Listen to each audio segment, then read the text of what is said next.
What's going on, everybody? Welcome back to the Postmetrics channel. Today we are going to be wrapping up the fantasy football rankings. Today we are going to be doing the top 25 quarterbacks for the fantasy football season.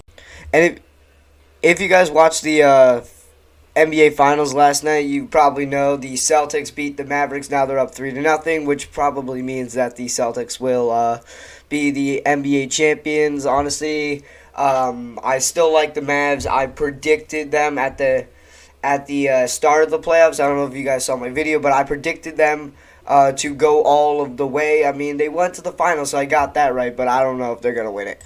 Quick disclaimer, as usual, if you disagree with anything that I rank or do, please let me know in the comments what you would change, what you disagree with. So, without further ado, let's get right into the video.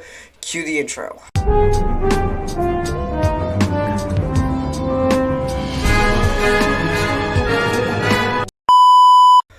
Alright, so right here we have the tier list. You already know 1 to 5, 6 to 10, 11 to 15, 16 to 20, and 21 to 25. Starting off with the number one quarterback for the fantasy football season, we have Jalen Hurts. And then, honestly, I'm going to get this out of the way. The number two one will be Josh Allen. These two are the undeniable best quarterbacks going into the season. The only reason that I rank Jalen ahead of Josh Allen is mainly because Josh Allen, he doesn't have Stephon Diggs or Gabe Davis anymore, and I think you can all kind of, agree with me here. Jalen Hurts still has A.J. Brown and Devontae Smith and an ace tight end Dallas Goedert. So, you got three good weapons. He has Josh Allen has a good young quarterback that they just drafted in Keon Coleman, but we're still waiting to see if he's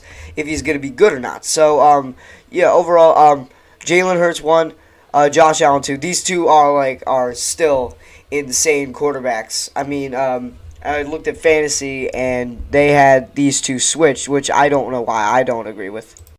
And moving on now to number 3, we have Lamar Jackson, the reigning, defending, undisputed NFL MVP of the world. Going back to a little WWE there, but, again, a very good dual threat quarterback, guy that can throw the ball, pass the ball. He's just nowhere. Throw the ball, pass the ball, run with the ball. The only thing is that, Lamar Jackson, combining his passing touchdowns, rushing touchdowns, he had 24 passing touchdowns, 5 rushing touchdowns. That equals the amount of passing touchdowns that Josh Allen had. And Josh Allen had 15 rushing touchdowns along with Jalen Hurts, but Jalen Hurts only had 23 passing touchdowns. So, technically, Josh Allen had these two had the most touchdowns by any quarterback. Lamar Jackson, he's mainly like a yards guy. Instead of getting touchdowns, he rushes for a lot of yards. He rushed for over 800 yards last season. So, you know how it is. Yards get you points, points get you wins. So, definitely, if I were you, I would go take wide receivers and running backs first, but if you're the number one overall pick, then you're especially lucky. But once you get to the third round, then I would take one of these three quarterbacks because they're the ones that get you the most amount of touchdowns and points. All right, and now moving on to number 4, we have Patrick Mahomes. A lot of people would expect him to be a lot lower fantasy-wise, but I don't think so. I mean, they added 2 ace weapons in Hollywood Brown, and they drafted Xavier Worthy, along with him having the single best tight end. I don't know what's going on with Rashee Rice, but he has the single best tight end in the entire league, and one of the best offensive lines. So, and plus, just overall, he's Patrick Mahomes. So he's going to get you touchdowns. The last time he had a good year, he passed 42 touchdowns. He passed over 40 touchdowns for the season. So, and that was with mid receivers, with guys like Kadarius Toney, Marquez Valdes-Scantling, Sky Moore, and he still won the Super Bowl. So just imagine what he could do with receivers like Hollywood Brown, or fast receivers like Xavier Worthy, or just overall receivers like Rashee Rice, who, in my opinion, should have been in the contention for Offensive Rookie of the Year. So, if you get the chance, draft Patrick Mahomes. All right, now, and finishing up this tier column, moving on to number 5, we have not Anthony Richardson, Joe Burrow, a.k.a. Joey B. Again, not my first choice of a quarterback that I would draft, mainly due to he's a very injury-prone quarterback. He's been in 2020 in his rookie year, he's been injured with a season-ending injury.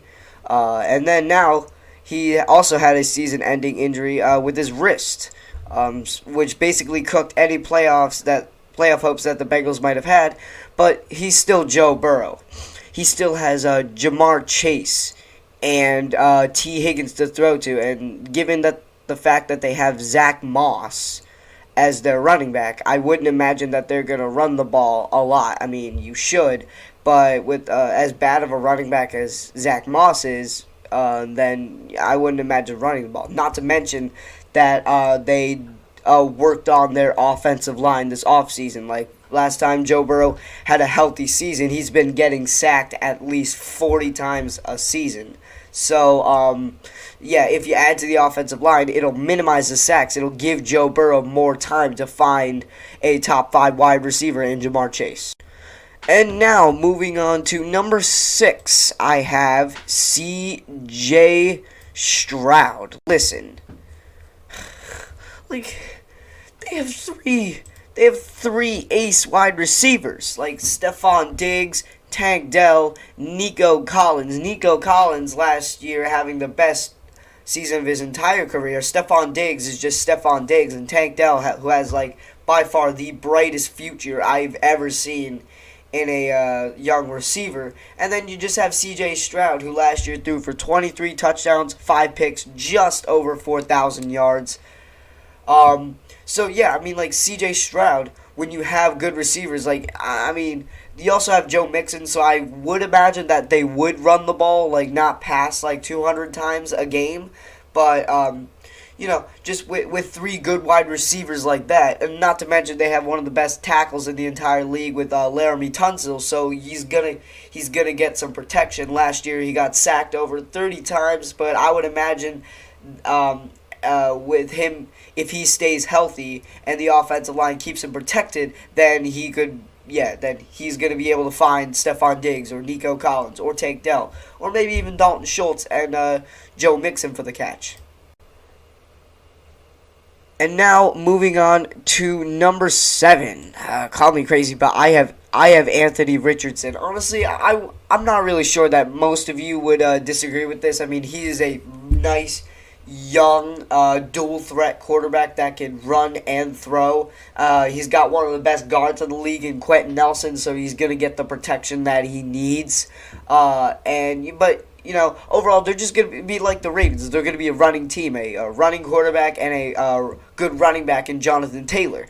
My only thing is that, like, this guy, I wonder if this guy can stay healthy. We only saw him in 4 games last year before he got hurt with a season-ending injury. So this guy just puts his body on the line every single play, and if he does that, he will get injured. So that's why he's not in the top 5. So as injury prone as he is, I wouldn't recommend taking him too early in the draft. All right, now moving on to number 8, we have Dak Prescott. A lot of people think that he should be higher than number 8. I don't think he should. I mean, you do have CeeDee Lamb, and you also do have Jake Ferguson, who in my eyes is one of the best tight ends right now, at least top 10. I don't know if you saw my tight end rankings video. I'll post the link in the description. But Dak Prescott, he lost Tyron Smith, and he lost Tony Pollard. Basically, just lost a weapon. that he could have thrown to in Tony Pollard. He lost one of the best left tackles in the entire league with Tyron Smith, so he's not going to get his protection. And even when they did have Tyron Smith, he got sacked almost 40 times. So just imagine how many times he'll get sacked without Tyron Smith.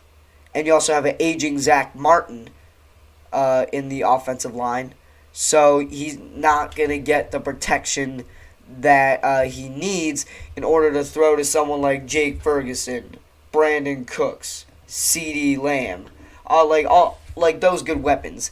And they committed one of the biggest football sins that you could ever commit. You signed Ezekiel Elliott to have like some retirement party. So yeah, my opinion, the Cowboys are being put in a really bad situation this year. Dak is a hell of a quarterback, but in my eyes, they're basically setting him up to fail. All right, moving on to number 9, we have Jared Goff. A lot of people think that this guy should be lower. To me, no chance. You have 2 ace wide receivers with Amon-Ra St. Brown, who had over 1,500 yards and 10 touchdowns. And then you have Jameis Winston, who's one of the fastest wide receivers in the entire league. And you have one of the best tight ends, well, at least scoring tight ends. You have the number 1 fantasy tight end in the league, Sam Laporta, who did have over 10 touchdowns last season. And now you have like probably one of the best O-lines in the entire league too. You know, Frank Ragnow, Penny Sewell, or Sewell, or however you pronounce his name, all of those guys. So I don't see a flaw in Jared Goff's game this year, because you have two good receivers and a good tight end. So that is 3 good weapons. Like C.J. Stroud. If you have weapons, it's easier. And since the O-line's good, they're going to give him the protection. They're going to want to run the ball a lot because they have probably the best the best running back duo in the entire league, who each had over 10 touchdowns last year. And now, finishing up this column, moving on to number 10, call me crazy, I have Tua Tagovailoa coming in at number 10 here. Mainly because, he's got the best receiver in the entire league. Well, in my eyes, one of the best receivers in the entire league, Tyreek Hill. Not many people would agree with that. Would disagree with that. And then you also have Jalen Waddle, which makes a really good wide receiver duo. And you have 2 running backs, Devon Achane and Raheem Mostert, who could really catch the ball very well. It's just like my only concern with their offense right now is the O-line, because when Tua is protected, he had the most amount of passing yards last season. You know, he was the passing yards leader for last season, mainly because Tyreek Hill can score from any time, any place. Like you can look at Tyreek Hill, like you could be guarding him, you could blink for 1 second, he's already down the field. So that makes for a dangerous quarterback wide receiver duo with Tyreek Hill and Tua. But yeah, if he is protected, then he will get the ball to Tyreek Hill. They will score on you. And if you're not careful, they might just score 70 on you. But if he is not protected, we all saw how that ended in 2022 with him having 2 concussions. So, and it all comes down to if he can stay healthy or not. All right, now moving on to number 11, I got Brock Purdy. I'm going to get a lot of heat for this. But when you're on a team with Christian McCaffrey, then you're going to want to run the ball a lot. Because, let's be real, they have the best offensive lineman in the entire league. So if he does want to throw, he can be protected. But you also have wide receivers that can run the ball too, like Brandon Ayuk and Deebo Samuel get a lot of carries and a lot of touchdowns. So yeah, just like the 49ers, in my eyes, are a big running team. Obviously, Brock Purdy having a good season, over 4,000 yards, 31 touchdowns to 11 picks. My only thing is, like, they just need more than Trent Williams, which we already know that he can protect Brock Purdy really well. So, yeah, and if he does, they'll find guys like Deebo Samuel, Brandon Ayuk, Christian McCaffrey had 7 passing touchdowns or 7 receiving touchdowns last season, and probably one of the best tight ends in the entire league, George Kittle. So those are 3 good weapons that Brock Purdy can choose from. And as long as he is protected, he will find those weapons. And the 49ers will score on you pretty easily.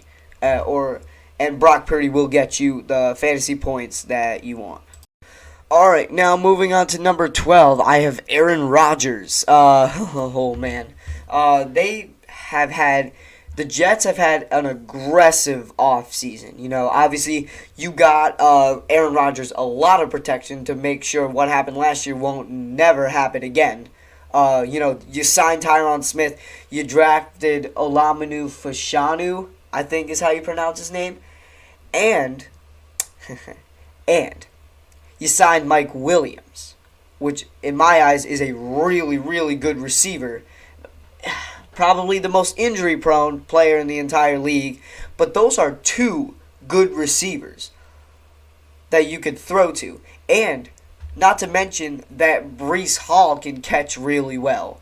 So, those are, in my eyes, those are 3 really good receivers. My only thing is that, like, Aaron Rodgers is aging. Like, he's over 40 years old.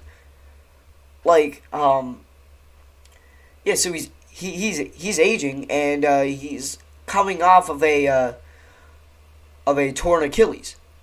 So a 40-year-old man coming off a torn Achilles and playing, like, that's not gonna do you very good, because he's gonna be slow. He's not gonna be as good as he used to be. So that's why I have him at number 12. Alright, now moving on to number 13, I got Jordan Love.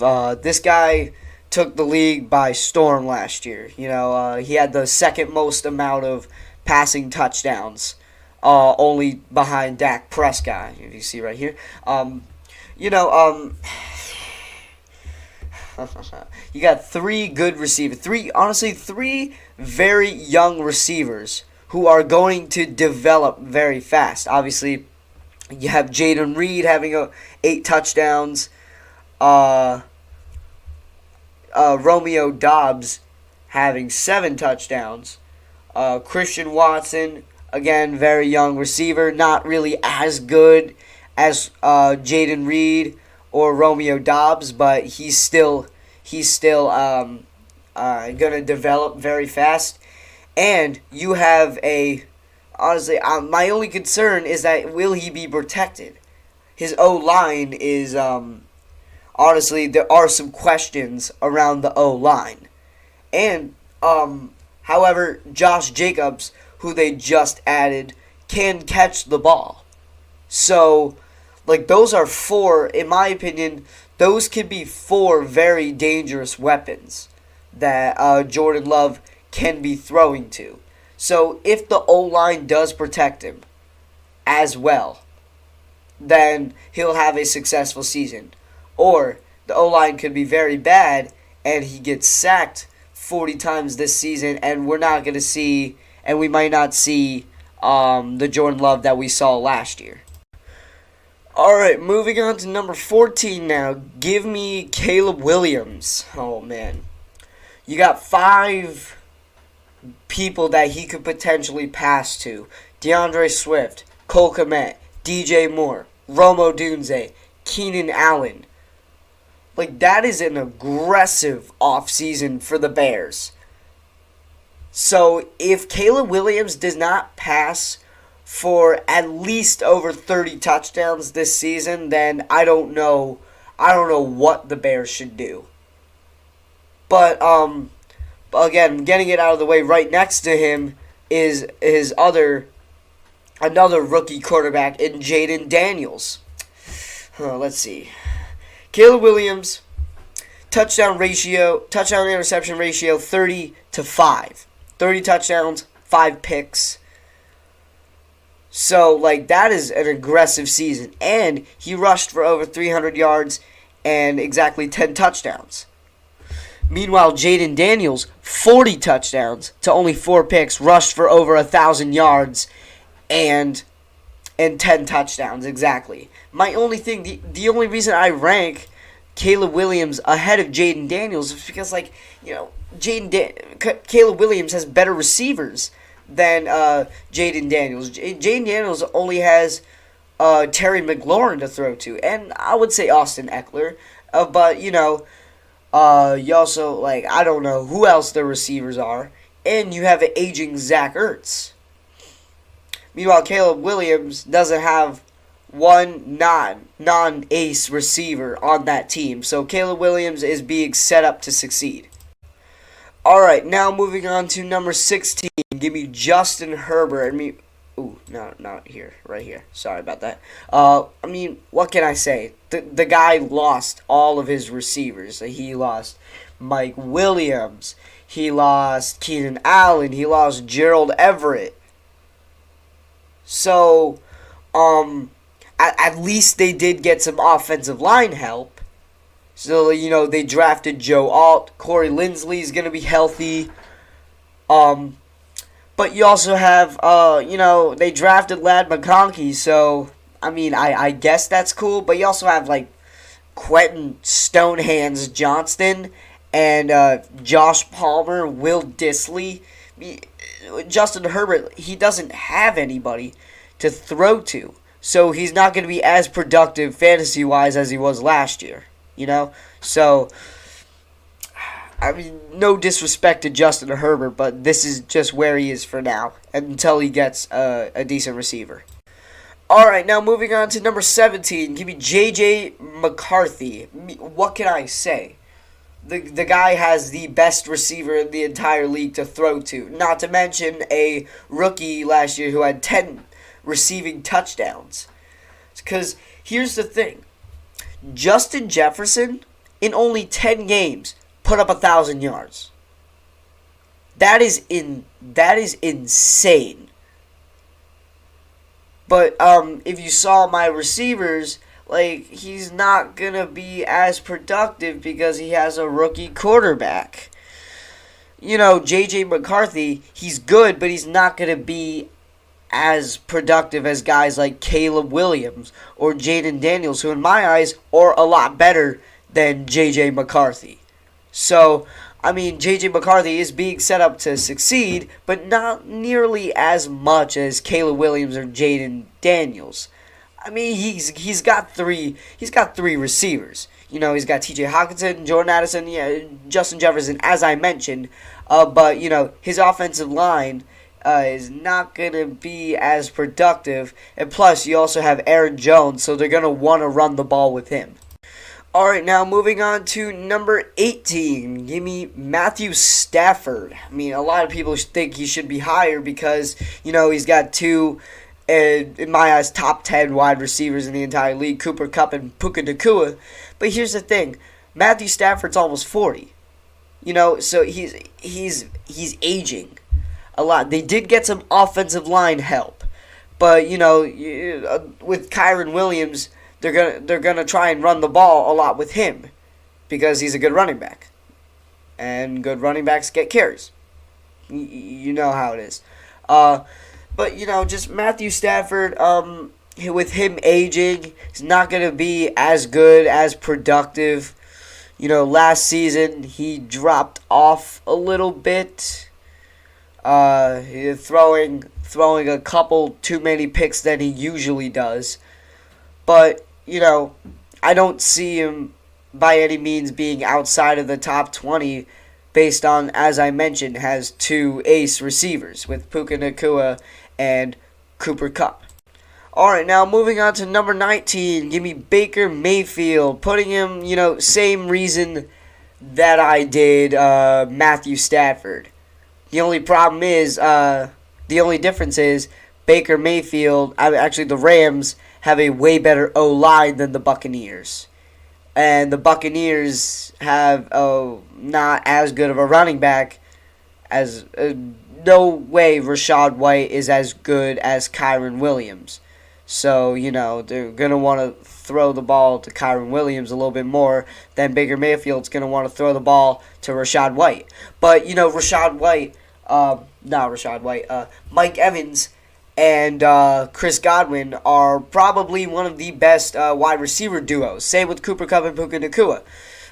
Mike Evans last year obviously having those 13 touchdowns, and even though Chris Godwin not having nearly as many touchdowns, he still put up 1,000 yards. So they have two guys that can put up 1,000 yards. And if Cooper Kupp if Cooper Kupp can stay healthy, then he'll put up 1,000 yards easily. You also have Cade Otton that Baker Mayfield can throw the ball to. Tyler Higbee, not nearly as good of a tight end as Cade Otton is. So that is three good weapons possibly for Baker Mayfield. So if he uses them right, then Baker Mayfield could at least pass for 30 touchdowns this offseason, not this season. All right, now moving on to number 20, finishing up this tier column, we have Kirk Cousins. I mean, he's got same reason with Matthew Stafford. He's got some good receivers, but just, he's a 36-year-old quarterback coming off an injury, just like Aaron Rodgers. So he's not going to be as effective because, he's old, he's coming off an injury, and it's not like they have the best receiving core. I mean, they have Drake London and Kyle Pitts, but that's basically it. I mean, Darnell Mooney, he's not going to cut it. However, they do have the best guard in the entire league with Chris Lindstrom, so he's going to be protected, and hopefully what happened last year will never happen again. So, Kirk Cousins definitely still a top 20 quarterback, and with Kyle Pitts and Drake London, and honestly, Bijan Robinson can definitely catch the ball too. So hopefully they will use Bijan right this time. Hopefully Raheem Morris will actually be a better coach than Arthur Smith was, or he who must not be named. All right, now moving on to number 21, give me Kyler Murray. Finally, the Cardinals brought in a ace receiver for Kyler Murray. They drafted Marvin Harrison Jr. And they have a really, really good tight end with Trey McBride. But like Kirk Cousins, that's it. You got one receiver and you got one tight end. And also their offensive line's not that great. However, Kyler Murray can run the ball a lot. I mean, not a lot, but he's not nearly as good as these dual threat quarterbacks up here. But if he absolutely has to, he will scramble. He will get some yards. So that's a lot of people expect me to put this guy a little bit lower. Not necessarily, mainly because of the reasons that I just named. But I'm gonna get this next one out of the way. We have Trevor Lawrence. Listen, I thought Calvin Ridley was going to be the missing piece last season. And you have Evan Ingram and Travis Etienne who could all catch the ball really well, being cool. But he only turned that into 21 touchdowns and 14 picks. That is not going to cut it at all. So, nothing really has led me to believe that Trevor Lawrence is going to be a top 10 quarterback this year, mainly because of his performance last year. Obviously, the Jaguars missing the playoffs due to just bad games, mistakes, mainly by Trevor Lawrence. A lot of turnovers, 14 interceptions, and getting sacked a significant amount of times because their O-line is honestly not as good as it could be. Alright, now getting these last couple, we have Deshaun Watson coming in at number 23. I mean, he's got Amari Cooper and David Njoku, that's good, but he's got an aging offensive line, and just he's never going to be a top 10 quarterback in the league. he's never going to be a top 10 quarterback ever again. 24, we have Geno Smith. Again, he's got some good receivers, Jackson Smith and Jigba, Tyler Lockett, DK Metcalf. But, again, he's aging, and he's going to start to regress. And not to mention their O-line is one of the worst I've ever seen in the entire league right now.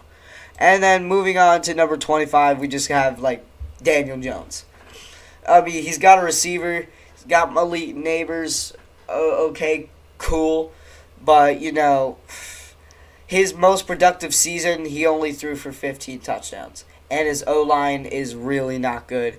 And before he got hurt, he threw for 2 touchdowns and 6 picks. So definitely Daniel Jones is the bottom of this entire list.